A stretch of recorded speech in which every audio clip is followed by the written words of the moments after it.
Hello, everybody. Welcome to another Mental Health TV. Today, we're going to be talking about Mental Health Nurses Day, and I think you're going to enjoy tonight because we've already been having quite a good laugh without you, and now you're here. Hopefully, that will continue. And just so that we can have you sort of joining in and sharing your thoughts and ideas as well, and questions, let me just throw to Dave for a minute, and he can talk to you about how you can join in with us because we love to hear from you. Thanks, Nicky. Hi, everyone. Yeah, welcome to another episode of MHTV. It would be great if you want to feed into the conversation tonight. There's a couple of ways you can do it. The first one is on the Facebook live feed. So obviously next to the video that you're watching, there's a box where you can type in any comments or questions. And it'd be lovely if you want to say hello, want to ask any comments, make any comments or ask any questions, that'd be great. The second option you've got is if you've got Facebook on your screen and you're there on Twitter as well, just use the hashtag MHTV. If you search for that hashtag, but also include it in any tweets tonight, then we'll be able to see them and hopefully we'll bring some of them into the conversation tonight. So that's a few ways to join in, but straight back over to you, Nicky. Absolutely. Before we get started, happy birthday, Vanessa, who's not with us tonight because she's chosen to eat birthday cake instead, which is very fair. So let's come to our guests. So first we've got Laura. Laura, can you just tell us a little bit about yourself and say hello? Hi, everyone. Yes, my name's Laura Daukintis. I am an advanced clinical practitioner in mental health. I work in Nottingham in the outpatients clinic, big qualified, about 12 years. I've been working in advanced practice for about 4 years now. So, yes, I'm working towards my master's degree for the credentialing that we have to do in advanced practice. And I've been a non-medical prescriber for about 6 years now. So that's me in a nutshell. Fantastic. Thank you for that. And also welcome, lovely Ed. Thank you very much. Lovely. Lovely. I stand by it. We've met before, Nicky. I'm not sure that that's an accurate summary. But yes, it's lovely to be here. So my background is I've been working in mental health services since 2009 when I was desperate for a job and saw an advert for an HCA and forensic recovery services. And goodness me, that was an eye-opener of a start. And that started my career. So I'm now a Band 6 CPN working in community services and loving every minute of it. Fantastic. So and if you believe that, yes. I do believe that. I have an open and honest heart and nature. Thank you, Nicky. So this is going to be a fun episode tonight. I fear so. So what we've come to talk about tonight is Mental Health Nurses Day. So can you tell us a little bit about what it is, how it got started, and why it's been important? Yeah, sure. So Laura and I served on the same committee of the Mental Health Forum at the Royal College of Nursing. And in the 6 years that I was on that committee, we did an awful lot of work. Some of that was around clinical practice. Some of that was around challenging policy, and some of that was sort of building networks and gathering information. But one of the things that we kept running up against was people didn't have a good sense of the identity of mental health nurses. Now, that's something that I think we as a profession have always struggled with. And if you look back at work that the Foundation of Nursing Studies have done, for example, on trying to sort of define and understand the role of mental health nurses, you see the scale of the issue there. And actually that identity issue and that sort of lack of being able to articulate what we do it pervades right through mental health nursing across the UK as a profession, and then it spreads outwards. So it always struck me as I was doing my nurse training. People would say, "Oh, you're a trainee nurse." Yes, mental health. Oh, not a real nurse then. And I lost track of the number of times that people would say, "Oh, not a real nurse," or "Oh, a special nurse," or the worst one I heard was a la-la nurse, which I've found deeply offensive to myself, but also deeply offensive to the patients in our care, and just really hitting across this idea of when people think of nurses, they think of an adult nurse in a Nightingale ward, wearing the uniform, giving medications, doing bed baths. And I've never given a bed bath in my life. Working in community, I don't have very much time giving medications. I've never worn a uniform. And these are things that are sort of, there's an image out there of what a nurse does, and none of that public image of nursing encapsulates any of what mental health nurses do. And sort of as a committee, we were just going, how on earth do we change that narrative? Because we did a little bit of research. I know I'm waffling here, but we did a little bit of research, and we mentioned this before we started. You speak about mental health nurses. Who do people think of? Straight away, it's Nurse Ratchet with the, that coercive control, that hairdo. My goodness me, the hairdo, and that's it. There's no positive role model of mental health nurses. There's very little portrayal of us in the media. And so we hit upon this idea of doing an awareness day. We thought we would maybe do it once and see what happened. And we just decided to call it Mental Health Nurses Day. We were all sat around a table saying, when should we do it? And we looked at our calendars, and we all had a free day on the 21st of February. And that's when it was. I've never heard of anything more mental health. I know. It's just like, are you free that weekend? How about then? Okay, that'll do. It was only ages later we thought, why didn't we pick like Hildegard Peplau's birthday or something like that? We picked a date randomly out of the air. The 21st of February, and 2019 was the first time we ran it. I thought maybe 100 people would join in, but we reached almost 1 million people on the first day of it. It was so busy, wasn't it, on the social media platforms? Our Twitter chat, we could barely keep up with it. We were just absolutely inundated. And afterwards, the reflection that we got from colleagues was like, well, why has this never been done before? And I think, when we were trying to set it up, Ed, we did have a little bit of backlash, didn't we? There was like, well, there's already a Nurses Day. Yes. Why can't you just do the one in May, like tag on to that or something? And I don't think the people that we were reaching out to necessarily understood that exactly everything what Ed said there about our identity, and has needed to sort of highlight that and create a platform or a day where things could be spoken about that was public and public facing, so we could get a lot of engagement. So we were really, really pleased that we ran with it independently, and the feedback that we got was mostly very positive, wasn't it, Ed? Yeah, mostly very positive. And I think this would be a really good thing to pick up on, perhaps in a little bit. He said taking control of the agenda, but actually, we are a very sort of honest profession in that we just have to deal with the reality of how things are, and we wanted to take that ethos of acceptance into the day, and we knew that if you're on Twitter at all, that there are people who've had bad experiences of mental health services. Yeah. And that's not something that we can run away from. And it's not something that we can sweep under the carpet. And one of the real challenges, I think, on the day, because we wanted to create a positive image, was actually embracing that there would be criticism of the profession, and people would be saying, I experienced this at the X at the hands of a mental health nurse. And we couldn't shy away from that, and we couldn't say, oh, you come back next year, or ask somebody else, or this isn't the venue for it. We really had to embrace that, and we weren't always successful. Again, I hold my hands up to that one. We have not always been successful in dealing with some very valid criticisms of the profession and of mental health services.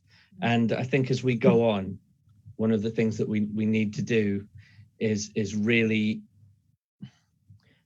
I think embrace is the wrong word, but if I say embrace, I think maybe you know what I mean, is accept that criticism of the profession as, yeah, we're not the greatest, you know, nothing, we're not perfect. We do make a lot of mistakes, but let's be honest and have a conversation about it. Mm-hmm. But on balance, we feel that mental health nursing is a force for good. I think it's really important to do that. I think you're absolutely right, because if you're going to show good practice, which is what we have to role model, isn't it? One of the things is to be able to hear people and to be able to let people say what it is they need to say. And that can be healing in itself. And it's not about whether you agree with it or not. And also, we've had historically some real issues around power and control, you know, and if you can't face where you've come from, you end up back there again. You know, and I think it's really important that we role model how to make a complaint, how to raise issues. If people complain about us, to be really open about it and say, this is what's going on, and then just be genuine. Because if you're in mental health nursing and you're a half decent mental health nurse, you want to help, don't you? That's the reason most of us end up in this. You want to help, but are a bit sarcastic. That's how you end up a mental health nurse. So there's something slightly dark sense of humor, and you're golden. Yeah. So I think it's really important to be genuine about that kind of thing. And also, you know, Twitter is a tool, isn't it? It reflects us as people, and mental health nurses have very few illusions, I think, about the good and the bad and the possibility and potential of people. I think it's almost like a natural place for us to be. Were you going to say something? Sorry. I was going to agree with you. Yeah. Well, I love that. I was just going to say, well, you know, like you're touching on what you said about looking how far we've come. If we reflect on our past, it's really important that we're all aware of our past as a profession, whether that predates our career or not.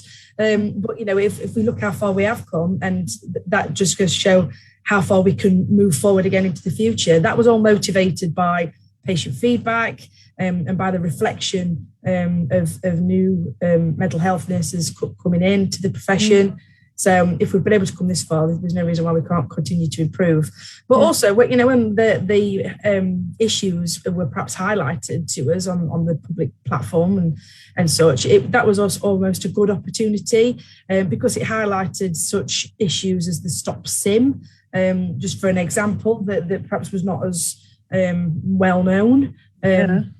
To the mental health nursing community. So, you know, it was even though, you know, negative stuff was highlighted, I guess it's really important to do that, isn't it? To be able to move forward, to improve our profession. One of the great things about kind of openness of social media is you learn such a lot from other people.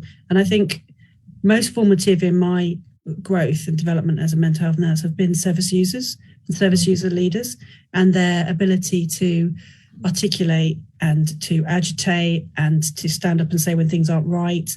Because I was sort of brought up to, I was in that kind of 20 years ago mold where like a good nurse was a quiet nurse. And that's not right. A good nurse needs to be someone who can advocate and who can articulate their thoughts and beliefs and their ethics and live that.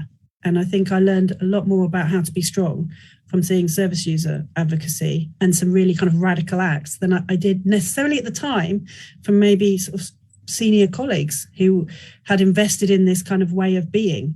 And I think one of the great things, so now I'm mostly in education, I work very closely with the other fields, and we're very much seen as the people who cause the trouble. And I'm really proud of that. That's absolutely right. It's a wonderful badge of honor, that, isn't it?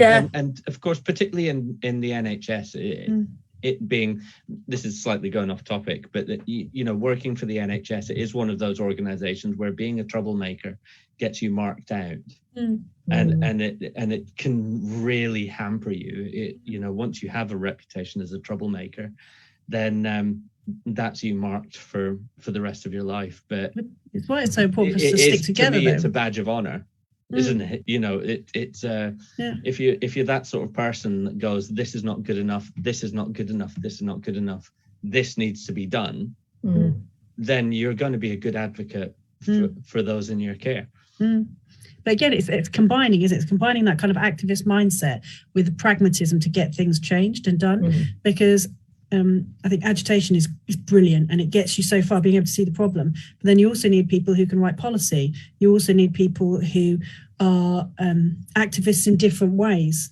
you know, that because everybody has like a different role to play, don't they, to move us all forward. And I think it's what I love about mental health nursing is the fact that there's a place for everybody in it.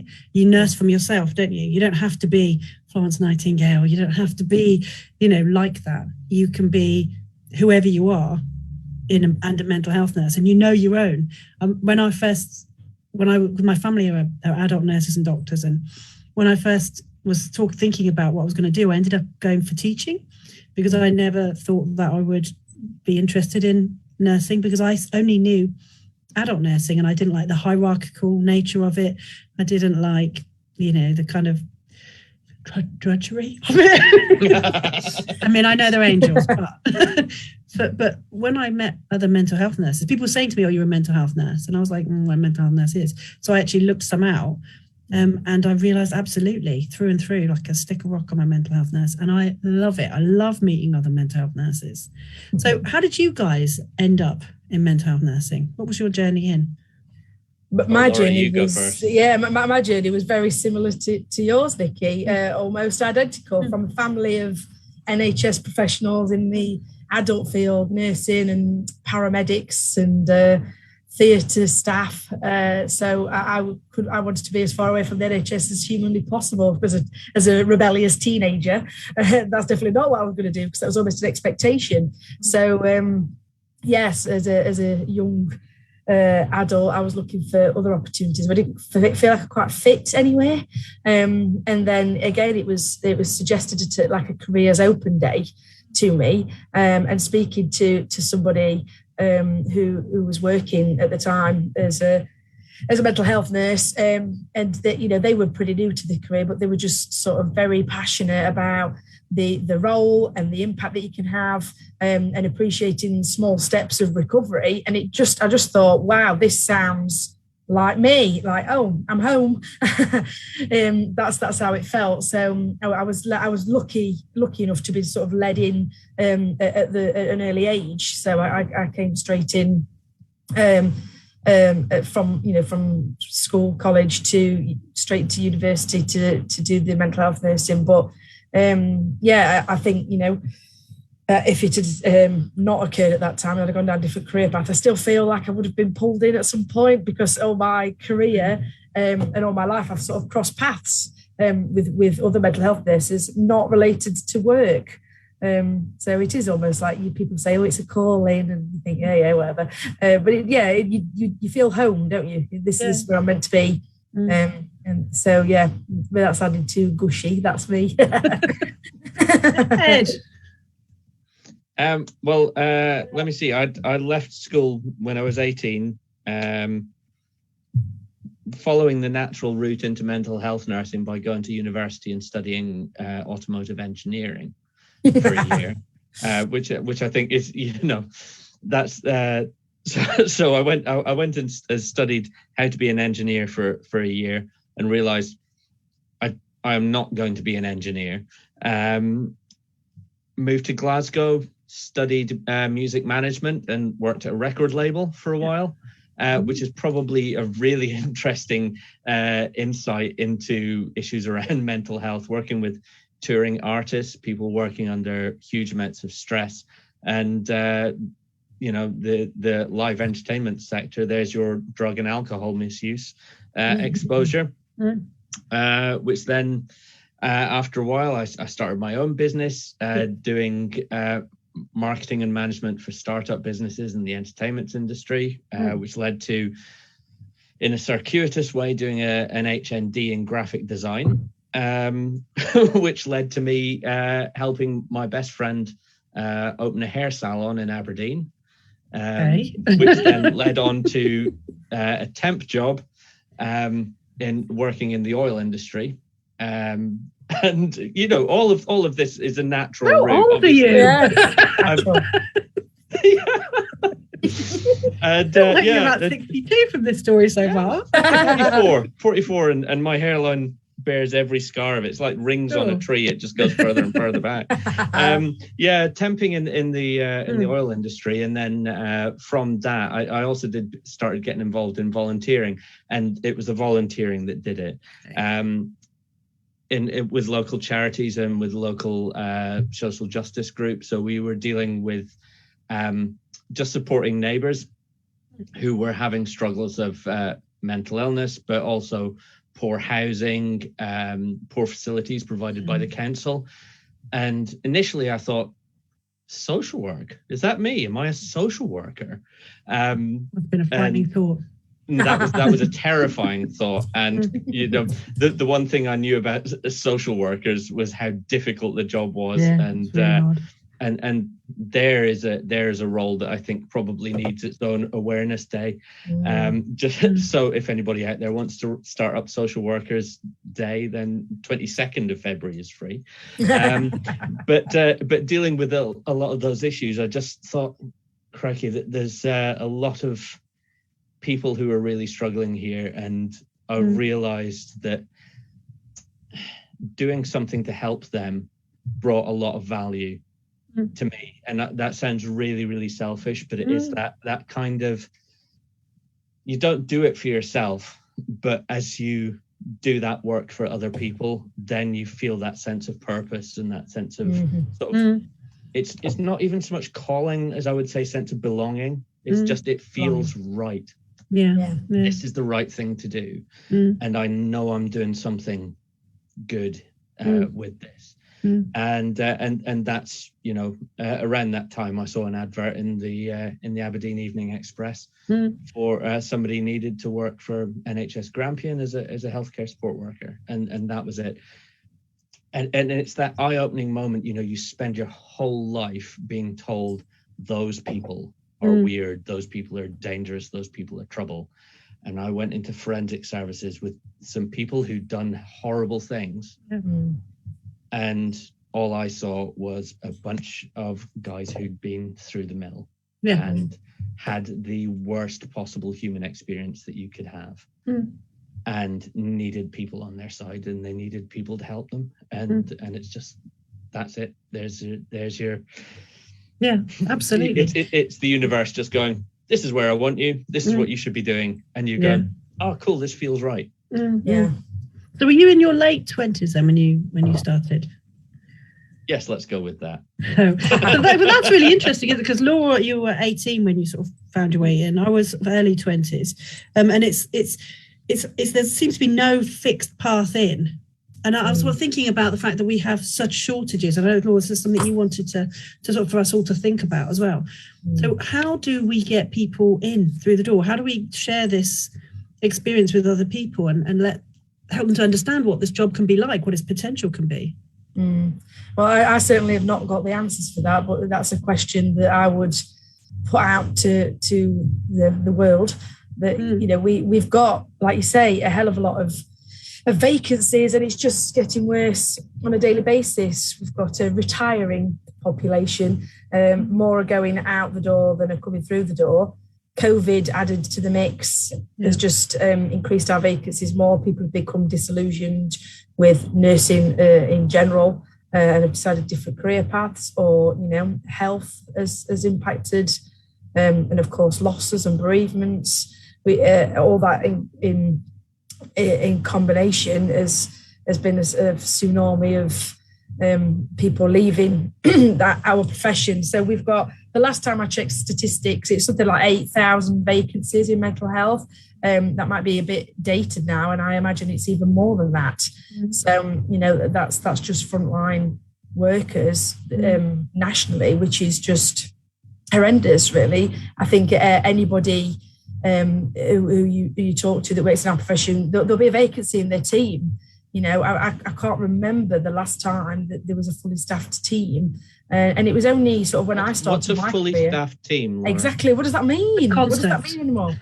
And, you know, it's safe. We talk about safe staffing and bare minimum. And it's just shocking, isn't it, that we think about that? What about, like, we did a bit of work before about therapeutic staffing, but actually it seems to be a bit of a dream almost that we, you know, because minimum safe staffing levels are not even being met.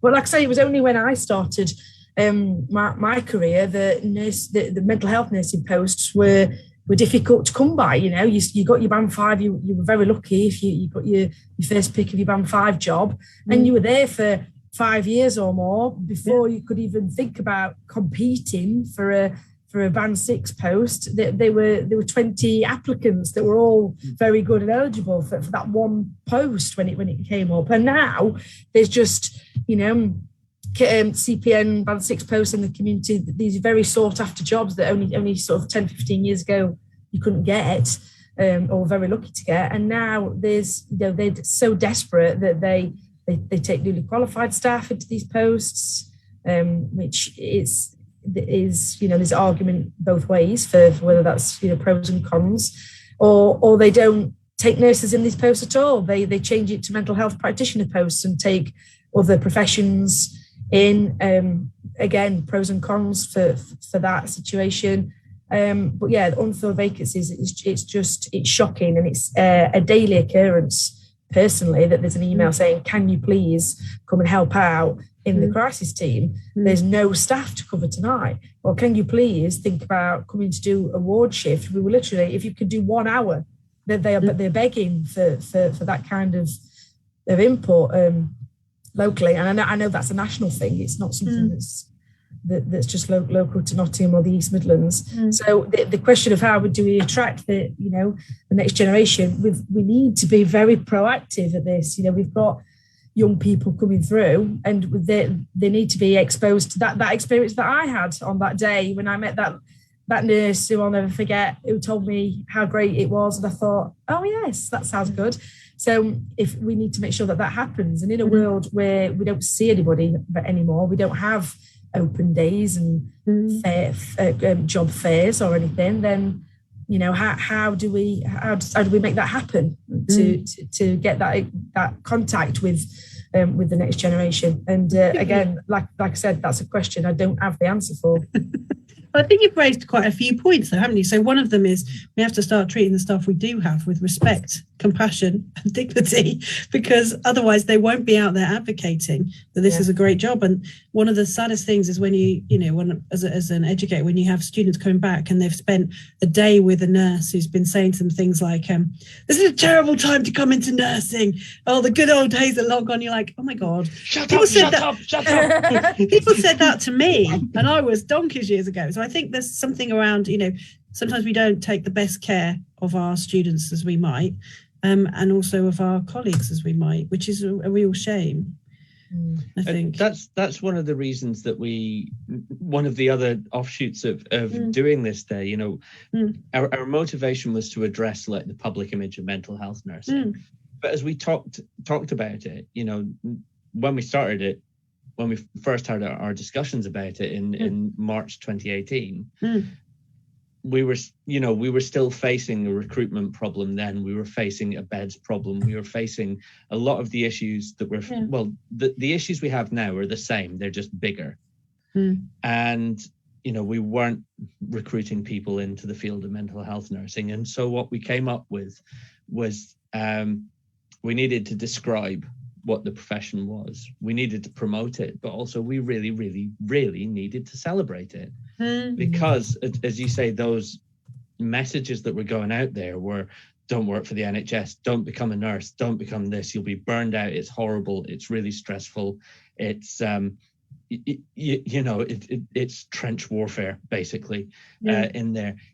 It's, even with all of those challenges, it's an incredibly rewarding and incredibly important, and I can't stress how important the role of mental health nurses is. And not just in the wards, but I think probably in the community.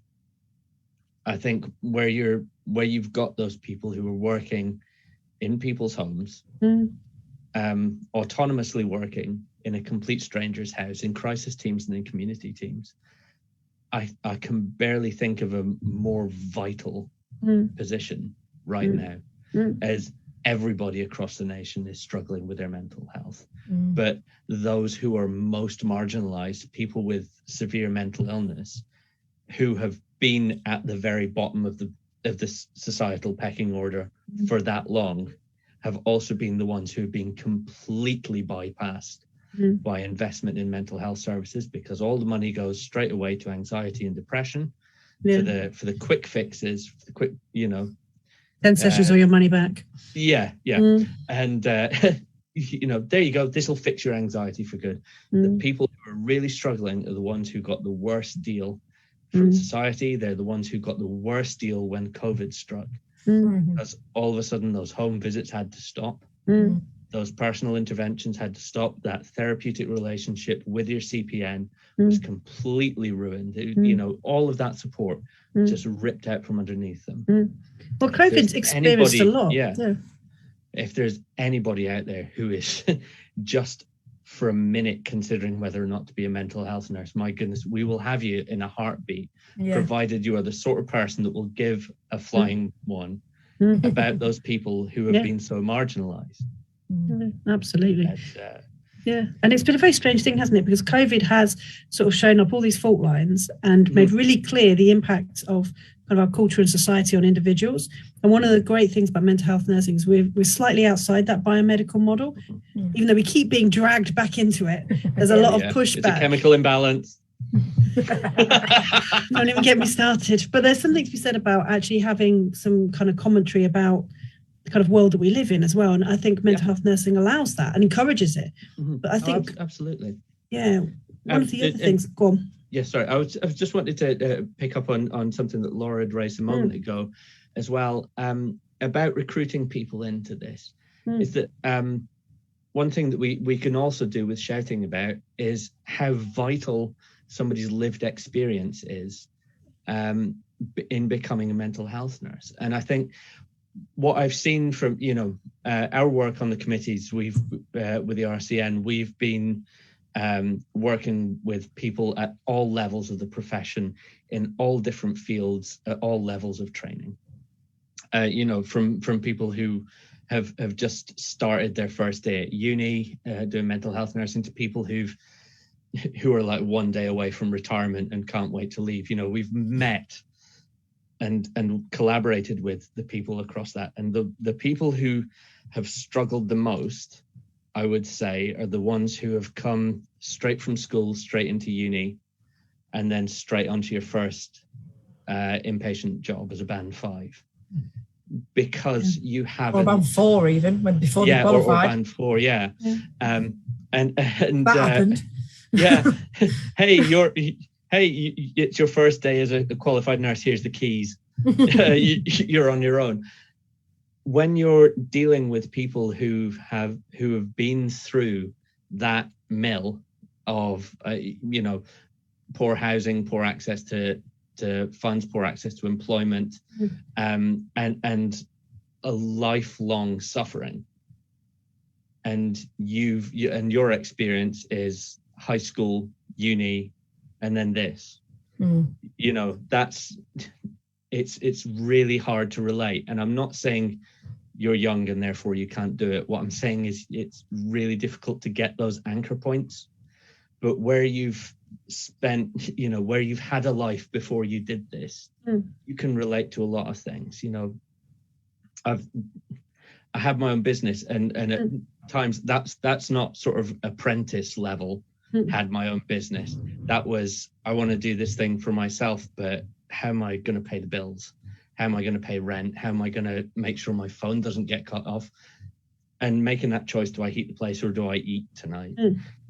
Because you have that hardship. And then when I go out and I see somebody who's in that situation and they go, you don't know how hard it is. I'm like, yeah, I've been there. I get that. I understand this. Let me help you, because I've been in that hole. And I know some of the ways out, and it gives you that credibility. But most of the people, when I did my training, most of the class were in their mid-20s or older. There was a guy that started his nurse training in his 50s. And what he brought to the table, there's no point at which you go, you're too old to be a mental health nurse. No point at all. You bring your experience and your attitude and your values into this role. And if you're a good mental health nurse, those values and that experience will enrich the lives of the people that you work with. I think what I find kind of worrying is not that there's no call for the work that we do, is that there's loads of people with an interest in it who actively choose not to be mental health nurses. So graduate mental health workers, psychology assistants, we've never seen so much uptake in psychology courses, never had so many people, having dialogue, conversations, talking about their mental health, and that not really translating into bums on seats for us, which I think is partly to do with our image and the fact that people don't know we're here. But I guess one of the things we haven't had a chance perhaps to bring David on this as a perspective, because you've got quite a different perspective on this, Dave. Yeah, and I suppose I'm not a mental health nurse, I'm an adult nurse, and sort of went on to do health visiting at quite a young age. And I suppose kind of that thing about, having gone into a profession that's sort of majority female, obviously, if you look at the stats on mental health nursing, of all the 4 fields of nursing, it's certainly the most male-dominated nursing profession that there is, whereas health visiting is as far away from that as you can get in terms of, being a real kind of rare commodity working in that field. And I suppose it's that kind of bit, isn't it, about how that impacts you as a nurse, but how do you kind of get through that? And I think the thing kind of that Ed was maybe saying before about, people coming into a profession with life experience, I think, that absolutely can, have a huge impact on professions, but actually getting younger people in as well, they have a richness, we wouldn't want to suggest that kind of a young person has had less kind of experience in life. You can meet, plenty of older people that, haven't kind of experienced as much as life as a much younger person. So, it's a real kind of diversity of the person. And I suppose that's one of the things that you would hope in any kind of recruitment campaign that happens around nursing, that it tries to be inclusive as possible and kind of, get as many people from as many different places as possible. I think one of the things I always found interesting as a male health visitor was the kind of the encouragement to have stuff that helped men to be in that profession, but the people that often said that I needed that was women. And actually, it didn't really bother me, if I was surrounded by men or surrounded by women. I just wanted to be surrounded by good colleagues who could support me, both clinically and kind of, emotionally, and help me develop in the ways that I, sort of was able to develop with great support. And I kind of think back to the female nurses that have hopefully made me to be a pretty decent nurse at the end of the day. And, credit to them because they were working with, the material that they were working with. I think one of the things that's difficult is I know there's a big report coming out tomorrow that answers some of the questions that we're talking about tonight. And I can't kind of talk about that because I've only seen it as an embargoed copy. But I would. We'll retweet it tomorrow. It'll be fine. Nobody's listening anyway. But I think, some of the things that we already know is that there has been an effect of COVID on the nursing workforce, both massively negatively in terms of the huge demands that have been placed on nurses, the unrelenting pressure over the last 2 years that has built on a profession that was already in a pretty poor place. But actually, for the people that aren't nurses, and I said this when COVID first hit in March 2020, that was our year of the nurse that the World Health Organization had kind of, given us for us to be able to demonstrate how amazing nursing was, not just in the UK, but internationally. And what was quite sad at that point was that we would show the world how important nurses was, not through conferences and, nice pictures of us doing all the good stuff, but actually through having to deal with an unbelievably difficult global pandemic.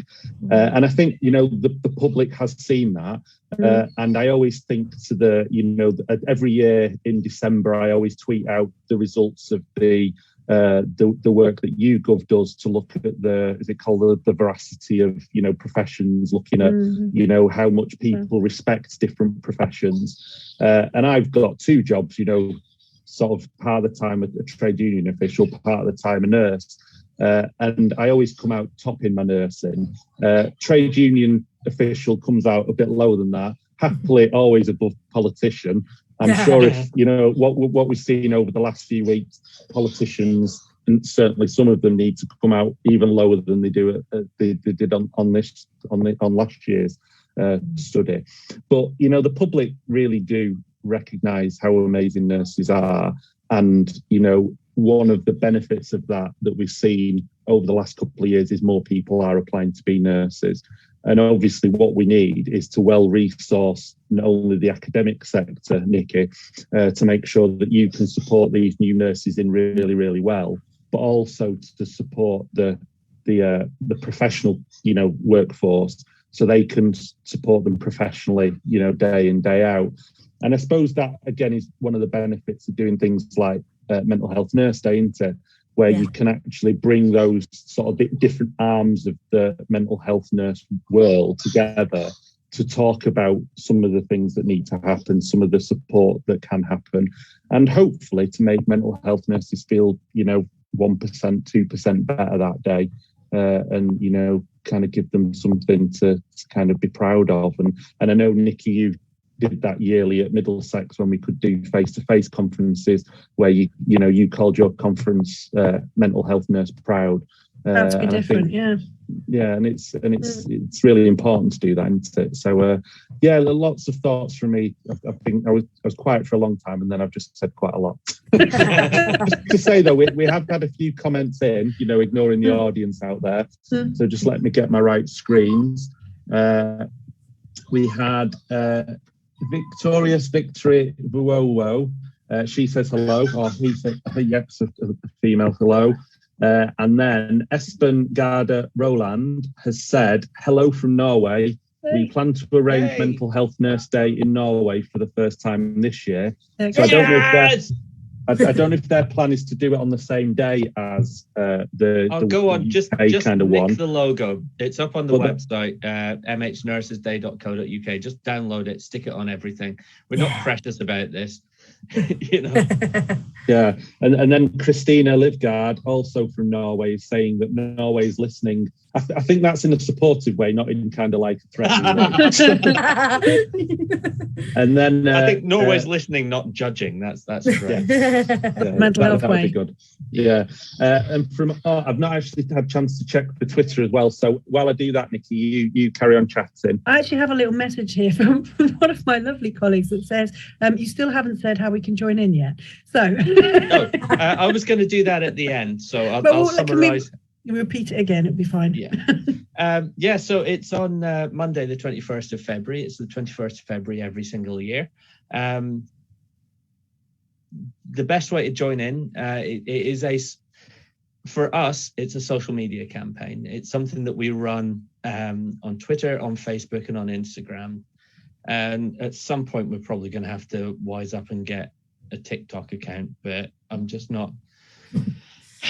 Yeah, we'll have to recruit a Gen Z for that.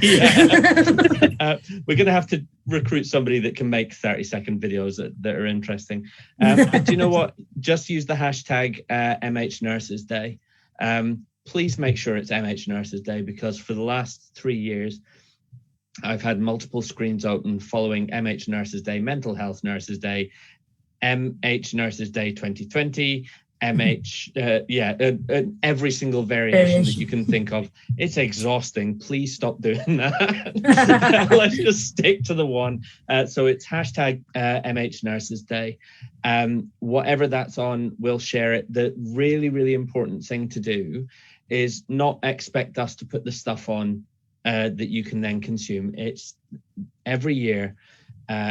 Trusts and employers across the country are putting on coffee mornings. They're marking the celebration. They're having chief executives of the trust making speeches and sharing messages with all of the mental health nurses in that trust. Every nurse that they employ, just saying this is the role that mental health nurses do. We've got CPNs, we've got band 5s, 6s, 7s. Tweeting pictures throughout the day saying this is what we're doing today, this is how we make a difference. Keep sharing all of that stuff, because that's how we get the message out to the wider audience. Last year we were trending in the top 3 most spoken about items in the UK for the entire day.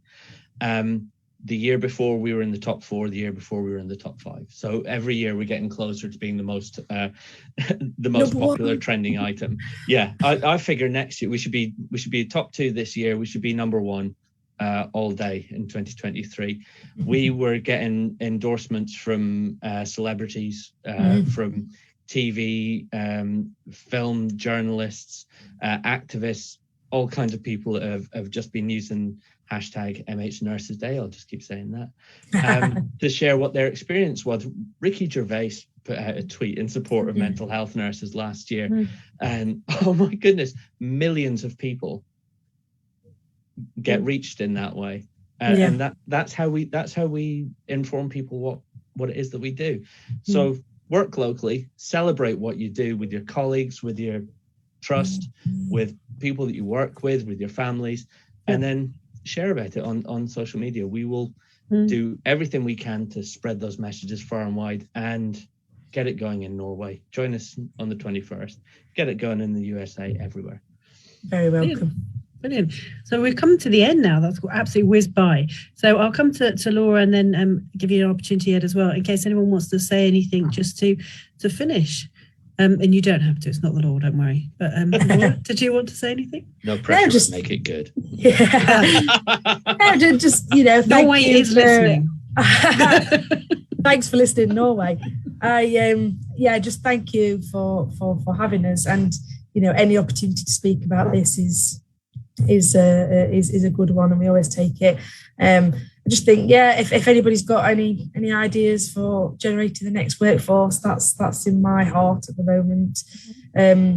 Well, I think one thing that Ed might have just mentioned then is a couple of people did little videos of what they did or why they liked doing what they do for Mental Health Nurses Day. That's fabulous promotion. So that would be good if you could see your little faces on social media. That would be great. But if people that are not got time to come on socials for whatever reason, cake, we all love cake, don't we? So if you're on a board, bring some cupcakes in, tell your boss that it's Mental Health Nurses Day, remind your trusts, send an email to comms and say, did you know it's Mental Health Nurses Day? Get the chief exec to send an email out to everyone and include it, because it makes all the difference. And it's good publicity for our profession, and we need to celebrate it. So we need to create the kind of images that actually make people want to be mental health nurses. If you Google nurse now, not only will you get some pretty odd stuff back, and none of it will look like the people you work with. No. Ever. So Ed, is there anything you wanted to say? Well, first of all, nothing quite looks like the people that I work with, because I work. The gift that keeps on giving. I just want to reiterate, everybody join in. As I say, Mental Health Nurses Day is a day to celebrate, to describe, and to promote the profession of mental health nursing. Use every format you can, and use the hashtag MH Nurses Day to just get that message out there.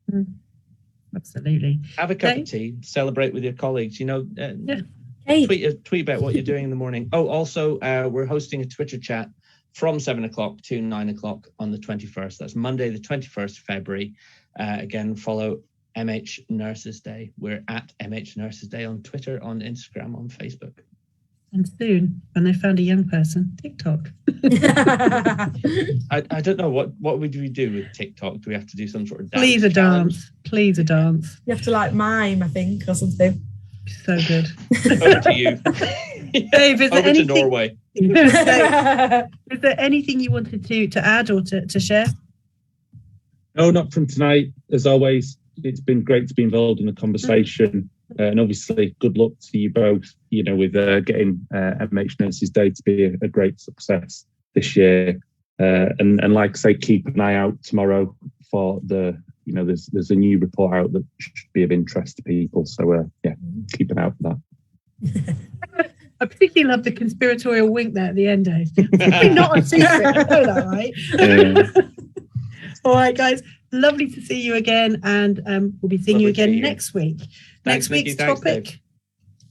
Dave? Yeah, next week we are going to be talking about body-worn cameras. So we've got Alan Simpson making an appearance, and he's bringing along some colleagues that have both been involved in bringing, using body-worn cameras, and then also people that have been on the other side of the lens and have been recorded. So hopefully that should be a really good episode. And it's certainly something that I've wanted to have a conversation about, from MHTV wise for a while. So I'm looking forward to that.